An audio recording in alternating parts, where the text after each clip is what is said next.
गायत्री मंदिर रे पवित्र रामनवमी उपलक्षे वास्तंतिक नवरात्र पूजा पूर्णाहुति। कैबल्य बजार गायत्री शक्तिपीठ ठारे वास्तंतिक नवरात्र महोत्सव 2026 परम पूज्य गुरुदेव जुगद्रष्टा तपोनिष्ठ पंडित श्रीराम शर्मा आचार्य और परम वंदनीय माता भगवती देवी शर्मा सूक्ष्म संरक्षण रे चलित वर्ष वास्तंतिक नवरात्र महोत्सव आज रामनवमी रे पूर्णाहुति अनुष्ठित हो जाइछि।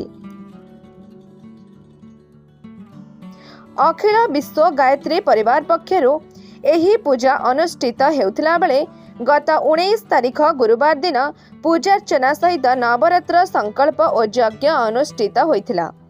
अद्य कुमारी पूजा और यज्ञ सहित पूर्णाहुति एवं प्राय 400 रु ऊर्ध्व भक्त मानक पई प्रसाद सेवन अनुष्ठित होइथिला।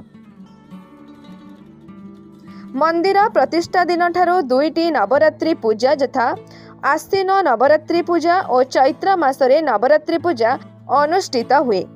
आखपाख अंचलर बहु भक्त जोगदे गायत्री मातांकर आशीर्वाद लाभ करथिले। ढेंकानालरू शुभम पाणिक रिपोर्ट, RM News 8।